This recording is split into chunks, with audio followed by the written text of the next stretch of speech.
morning mga kabiyahe. Good morning.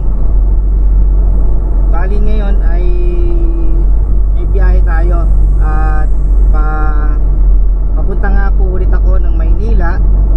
At ako ay inutusan ni Boss A para dalhin tong kanyang Subaru dun sa pinagdalan ko nung last week sa Pajero ni Boss. At mapapalitan din niya ng suspension dahil nagustuhan ni Boss A yung suspension na nilagay ni Atoy Customs dun po sa may East Road.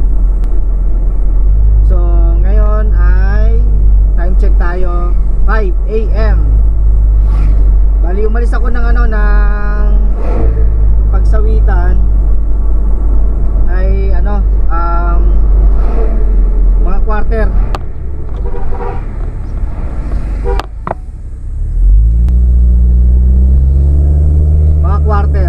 Quarter to 5 at tinagahan ko nga para maaga tayong makarating na sa E. Rodriguez kay Atoy Customs mga kabiyahe. Dahil ang laki ng pinagbago nung Pajero ni Boss nung napalitan ng ng suspension. Bali yung suspension kasi yun nga, 'di ba, nabanggit ko nga sa vlog ko nung last week na may module yung suspension at digital yung suspension. So pwede mong iset yung lambot, yung tigas, depende sa mood mo kung gusto mo na palambutin yung shock, pwede. Kung gusto mong patigasin yung shock, pwede. Pwede naman idepende mo sa takbo. Habang bumibilis ka, lalong lumalambot yung shock, at pagka ikaw ay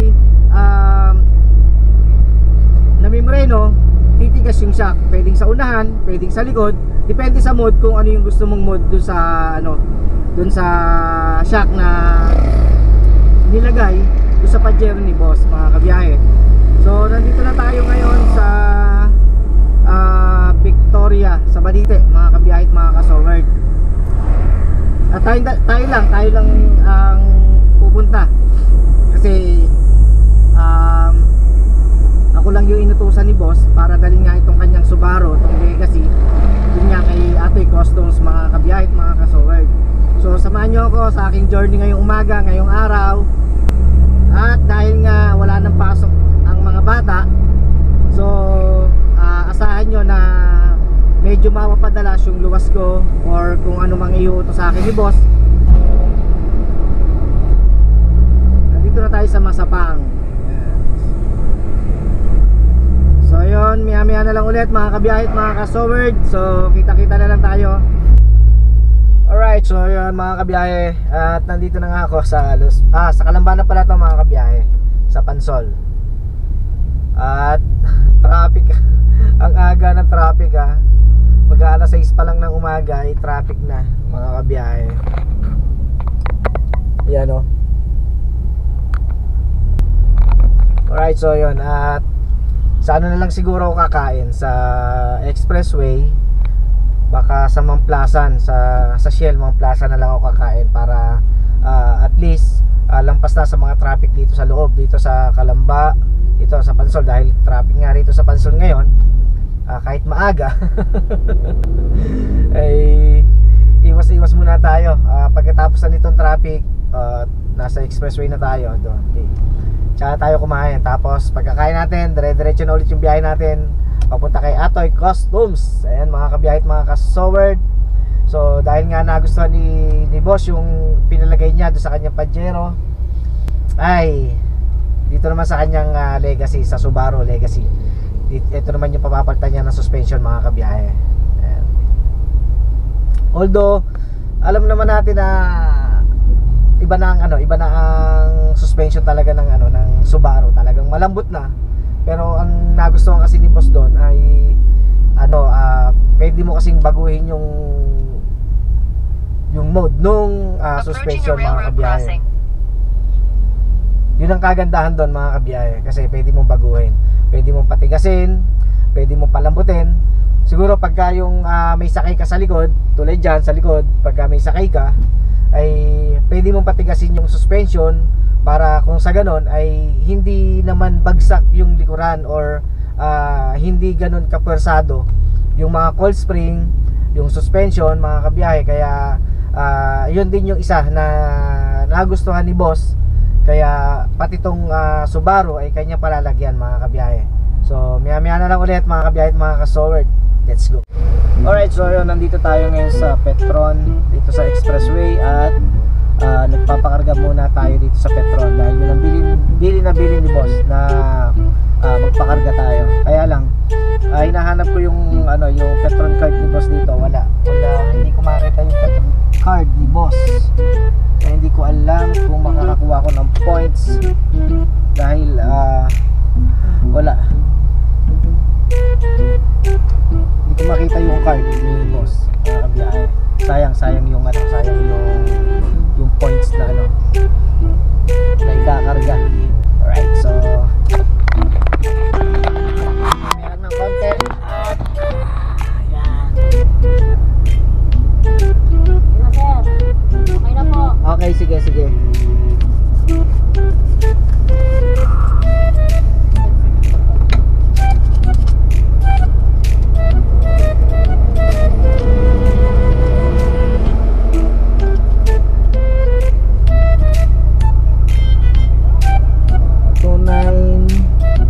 $29.75 mga kabiyahe. Hingilan tayo ng resibo. Tayin ko lang yung resibo, mga kabiyahe. Tapos diretso na ako dito sa McDo. Ayan, may McDonald's dito, at baka doon na ako magmagahan muna. 10.25. Thank you.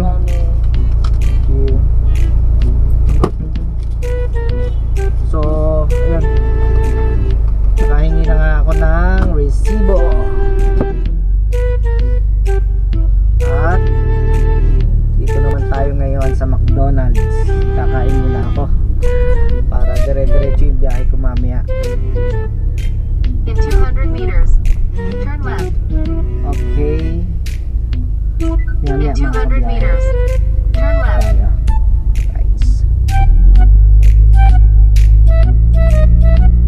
In 500 meters, turn right on Pulo, Diezmo Road. Oo, teka lang, kakain lang muna ako, ha?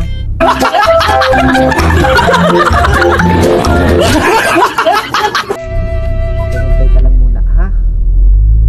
Ako ay kakain muna rito sa McDonald's.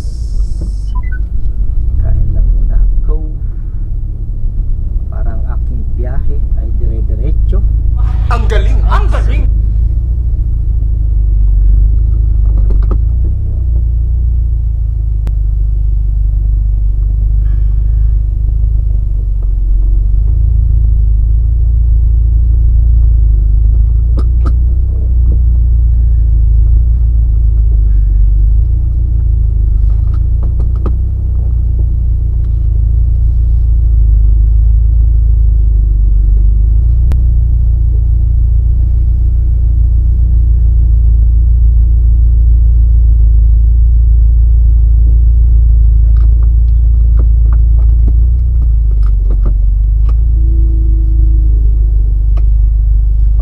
So ayun, mga kabiyahe, at sabayan nyo ako, kakain lang muna ako rito sa sa McDonald's. Sana all.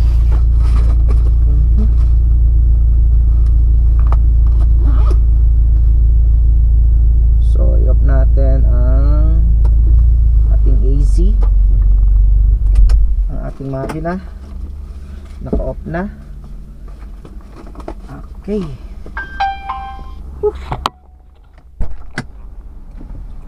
So tara, samahan nyo akong kumain.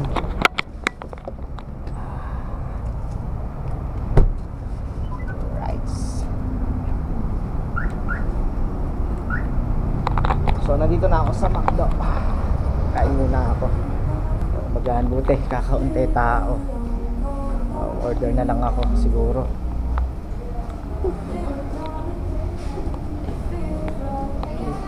Ma'am, pwedeng order na lang. Isang ano lang, isang single, chicken. Alin po din, sir, may egg po ba? Yung one piece na with egg, garlic rice. With hash garlic. Ano yun? Yung ano? Yung put dito po. Hindi. Tapos, ang drinks nyo, may pineapple juice. Wala po. Pineapple juice. Ang Ano na lang? juices Iced tea na lang. po namin, orange juice, apple juice, iced tea. Iced tea. Iced tea. Iced tea. So, ayun. Naka-order na nga ako ng pagkain. Yun Bali, lang. yung one piece chicken with egg po with small iced tea po. Tapos, Thai part. Thai part po. Okay. Sorry, available po, Thai part classic. So, yun. In-order natin yung one piece chicken. Siyempre, si Ate Bea. Morning po. Morning. At nandito nga tayo sa Petron nga sa Expressway, mga kabiyahe. For take out po. Dining. Right. Alright, so yun.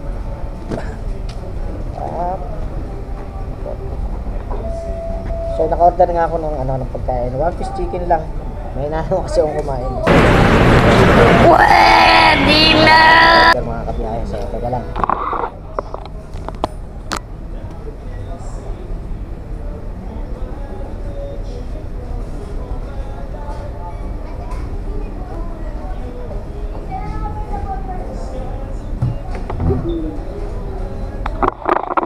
So, ang in-order ko ay chicken with fried rice and egg.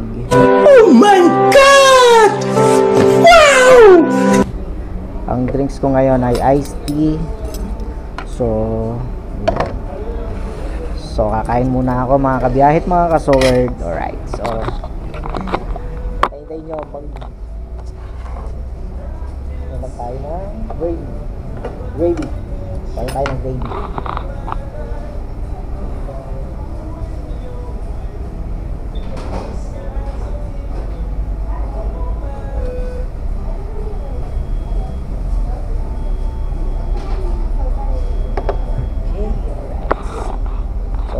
Mga kabiyahe, kain tayo ng magahan.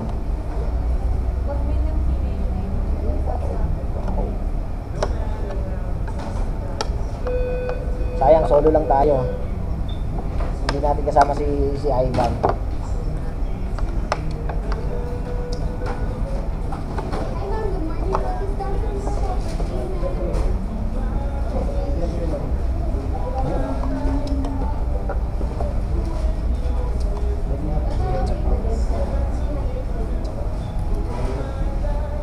Hindi lang ako nakakain ng magahan sa bahay kasi maaga akong malis, pura akong malis ng bahay eh. So sabi ko sa daan na lang ako kakain para maaga akong makabiyahe. A few moments later. Right, so yun, tapos na ako kumain at nandito pa rin ako sa McDonald's dito po sa sa Petron, sa Expressway, sa may silang pagka ng Kalamba, pagpasok niyo ng Kalamba sa Expressway, unang-unang Petron sa kanan. Doon nagpa-gas na tayo. Ngayon katatapos lang natin kumain. So tuloy na tayo sa biyahe mga kabiyahe. Alright. So ayan mga kabiyahe. At tapos na nga akong kumain at ito, palabas na tayo.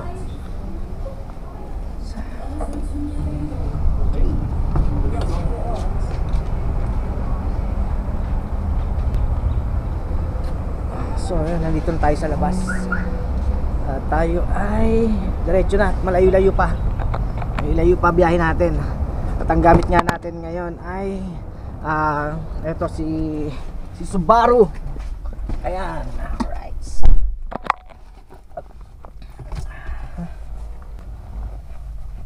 Okay, alright.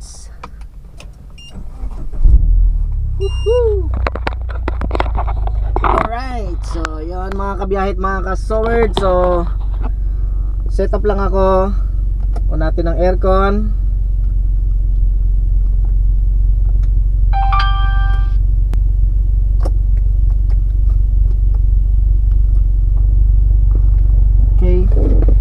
Seatbelt tayo. At syempre hindi pwedeng mawala ang ating Waze. Although ako naman ay nakarating na nga doon sa nakarating na nga ako doon sa Atoy Custom nung last week. Pero ang nag-guide kasi sa akin doon si Ivan, shoutout kay Ivan. So ngayon solo tayo pinabiyahe ni boss. Kaya subukan natin na mag-Waze tayo ngayon mga kabiyahe. Okay, alright. So i-set up na muna natin ang ating Waze. Set up na muna natin ang ating Waze para ang natin ay dire-diretso mga kabiyahe. Okay, ang ating okay. Then lock natin. Lock na mga kabiyahe. At syempre dahil nga sa tayo pinabiyahe ulit ni Boss A para nga dito sa kanyang Subaru at papapalitan niya nga rin ng magandang suspension katulad nga ng suspension ng Pajero ni Boss, ay maraming salamat kay Boss A syempre sa tiwala. At huwag kang mag-alala Boss A, hindi ko sisirain yung tiwala na binibigay mo sa akin. At maraming salamat. At lagi kang mag-iingat. At shoutout din sa lahat ng aking mga subscriber. Malapit na tayong mag 2,000 subscriber mga kabiyahe. So maraming salamat sa inyo. At sa mga silent viewers, sa mga OFW na lagi nakasuporta po kay Tito Pogs, maraming salamat po sa lahat po ng suporta nyo. At sa mga hindi nag-skip ng ads, ayan, walang sawang pasasalamat po. Galing po yan sa puso ni Tito Pogs. Maraming salamat po. At tayo ay nasa expressway na po tayo mga kabiyahe. Nakalabas na tayo ng Petron. At dire-diretso na tayo. Alright. 1 hour later. Alright, so yun mga kabiyahe at mga kasuberd, nandito na tayo. Ang oras natin ay 8:23 ng umaga. At nandito na nga tayo kay Atoy Customs, kung saan tayo galing nung last week.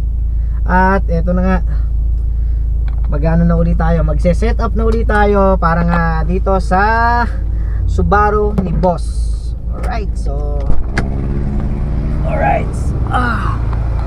so yun mga kabiyahe, sobra. So nandito na nga uli. Morning po, nandito na nga ulit tayo kay Atoy Customs, dito nga po sa E. Rodriguez.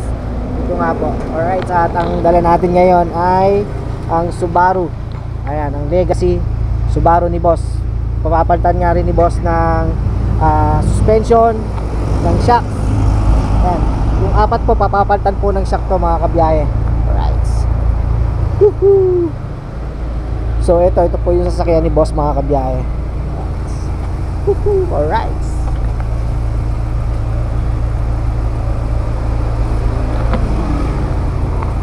Alright, so yun, maya na lang mga kabiyahe at mga kasowerd. At sarado pa maya siguro mga 9 or 9:30 ang open nila mga kabiyahe.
A few moments later.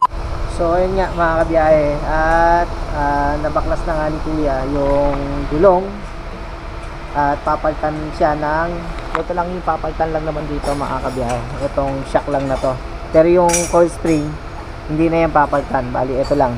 Tapos yung katulad nung lilinyahan din ng kuryente dito papunta sa loob at maglalagay nga ng module dun sa loob na sasakyan ni boss mga kabiyahe. So ayan, tanggal na yung kabila, tanggal na rin yung kabilang gulong, tanggal na rin. Ayan, at si Kuya nga yung nagtanggal. Kaya shoutout kay Kuya. At ito yung kabila, tanggal na rin yung kabila. Ito, binabaklas na rin ni Kuya yung kabilang shock. Ang pangalan nyo, Kuya? Ha? Joseph. Ayun, kay Joseph nga. Isa sa mga specialist dito sa Atoy Customs dito po sa E. Rodriguez mga kabiyahe. So tinatanggal na nga yung shock tsaka yung coil spring. So sabi ko nga kanina, yung coil spring ay hindi papalitan, yung shock lang ang papalitan mga kabiyahe. Bali apat na shock yung papalitan dito sa Subaru ni boss. Kung wala ng mga iba pang ipagagawa si boss dito, baka mga after lunch ay tapos na to. Ang medyo matagal lang naman dito yung pagwa-wiring, kasi babaklasin din yung sa mga sidings, babaklasin para doon ipadadaanin yung mga wire at maglalagay nga ng module dito sa may dashboard. So yun, tinatanggal na sa ibabaw ni Kuya. Ang pangalan mo, Kuya? Bong po. Si Kuya Bong. Ayun. At yung isa ay si Kuya Joseph. Ayan, mga specialist po dito sa Atoy Customs. Mabilis yung mabilis yung paggawa nila rito.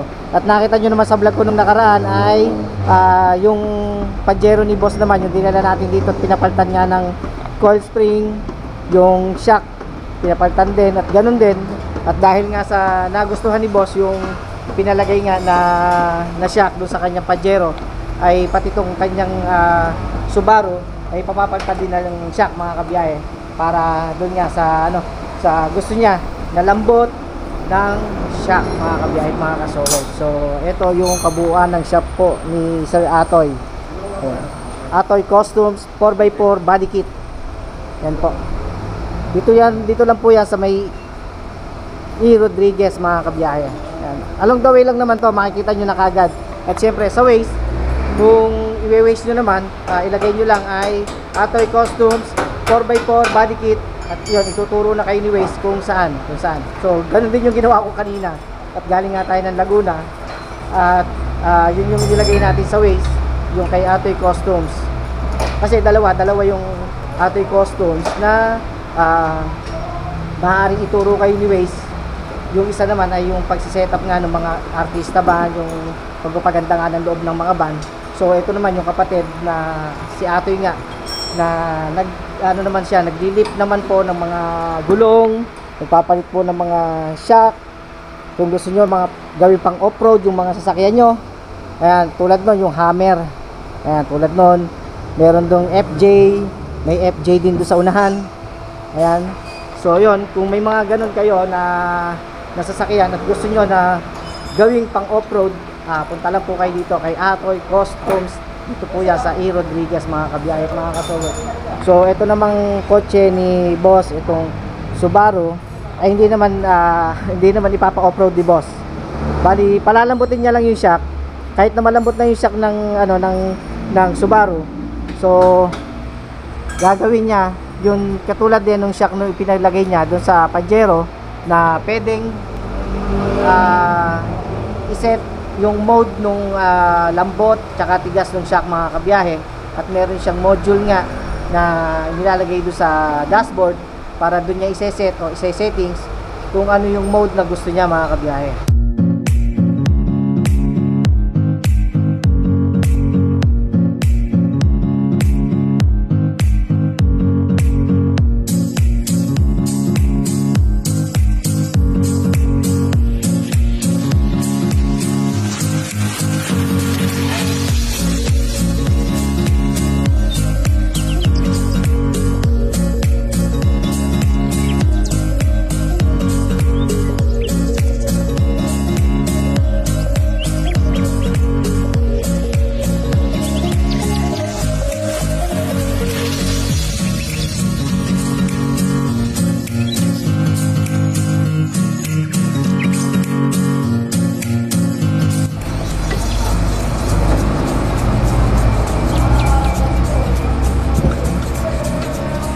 system, meron siyang kasukat mga kabiyahe. Ayun, bali yung shock absorber lang yung pinaltan, pero yung coil spring ay yun pa rin yung coil spring niya. At sa kabila ay kinakabit na rin ni Kuya Joseph. Tama na, Kuya Joseph. Ito, nandito na nga mga kabiyahe. Alright. So, dalawang harapan ay meron na. Tapos maya yun namang sa likod mga kabiyahe. Yung dalawa sa likod naman yung papalitan ng shock absorber. Okay. Yung tornilyo lang ni Kuya yung yung nasa ibabaw.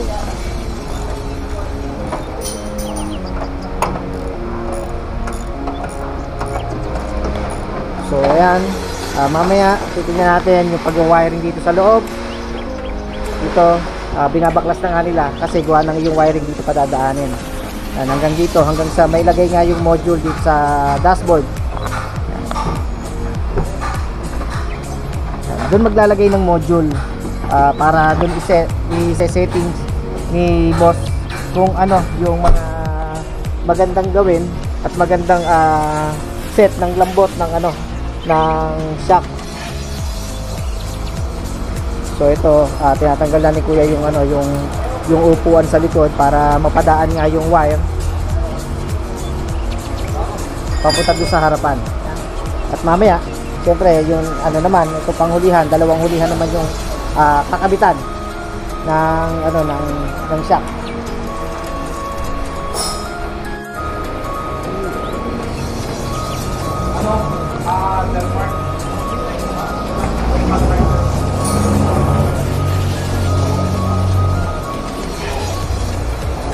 Bali ang kausap lagi ni boss dito ay si Sir Jan. Si Sir Jan yung laging kausap ni boss para nga magpa-schedule pagka may mga gusto siya ipagawa rito sa mga sasakyan niya at gusto ipadala rito kay Atoy Customs.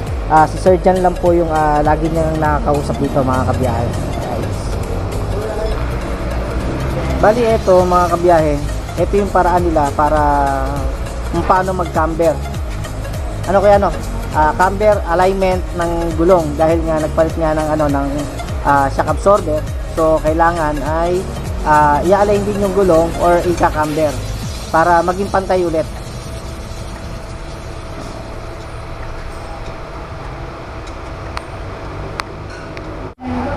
So ito nga mga kabiyahe, at nailagay na nga yung isang motor dito sa isang shock at yung isa naman ay nandun sa kabila. Bali dalawang motor at ito yung kanyang wire na papapasukin sa loob ng sasakyan para dun isasaksak sa module mga kabiyahe. At dito kukontrolin yung maaaring mode nung shock, kung patitigasin o palalambutin o parehas malambot o parehas matigas. Dito mag-a-adjust mga kabiyahe. At yun ay pagdating naman dito sa loob, ayan, dito siguro ilalagay yung module o kahit saan man dito sa baba maglalagay ng module para yun ang pipindutin ni boss para naman i-set niya yung kanyang gusto na lambot o tigas ng kanyang shock mga kabiyahe. Okay, so maya ulit update ko kayo kung ano pang mga kaganapan dito.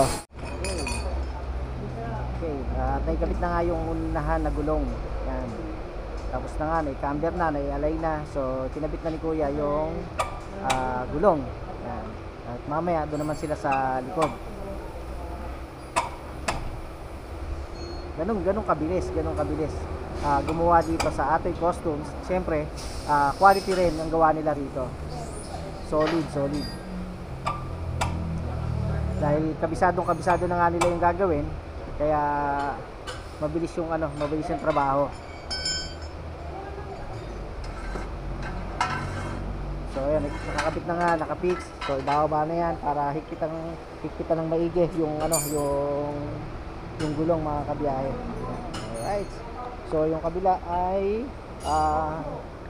hinihigpitan na rin at ayun, nahigpitan na at ibababa na nga yung jack para nga i-fix na at higpitan na yung mga tornilyo. Alright. So ito mga kabiyahe, mga ka-soward, At nandito na nga yung motor. Ito yung motor. Ito yung motor mga kabiyahe. At ito yung wire na ilalagay, padadaanin doon sa loob. Pati yung kabila, nandun na yung kabilang motor. Yan. Alright.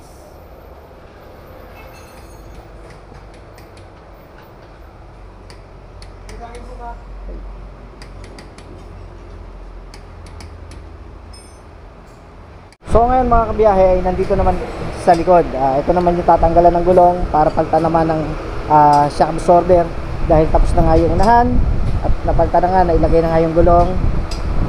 At ito namang hulihan ang lalagyan ng shock absorber at papalitan. So pagkatapos ito, wiring naman sa loob.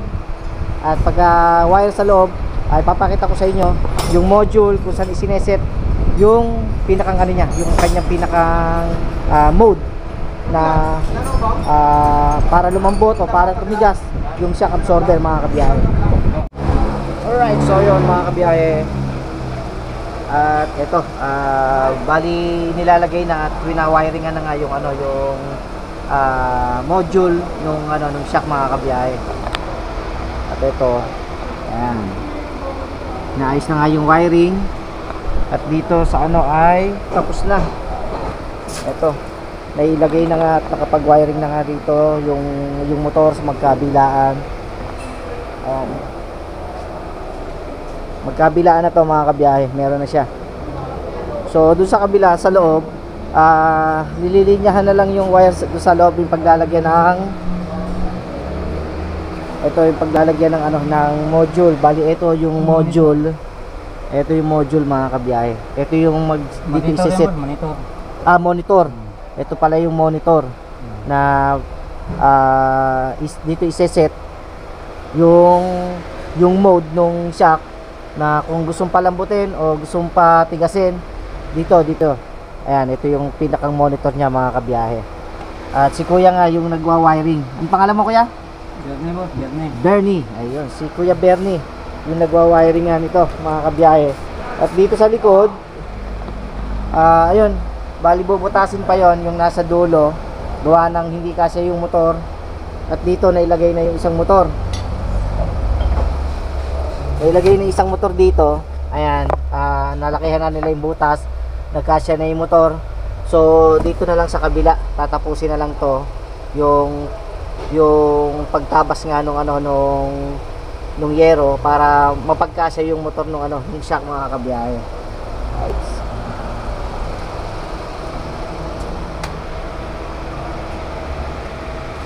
So yun, maya at i-update ko na lang kayo kung ano pang mga gagawin dito mga. Alright, so yun mga kabiyahe at mga ka-sword, at tapos na nga, nalinyahan na nga yung ating ano rito.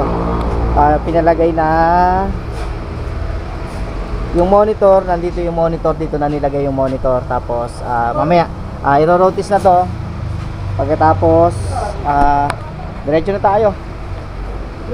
Ayan, lalabas na siya mga kabiyahe, tapos na. Siyempre maraming salamat sa lahat ng naging staff ng ano, ng Atoy Customs. Dito nga po yan sa E. Rodriguez mga kabiyahe. So marami pang mga nagpapagawa rito.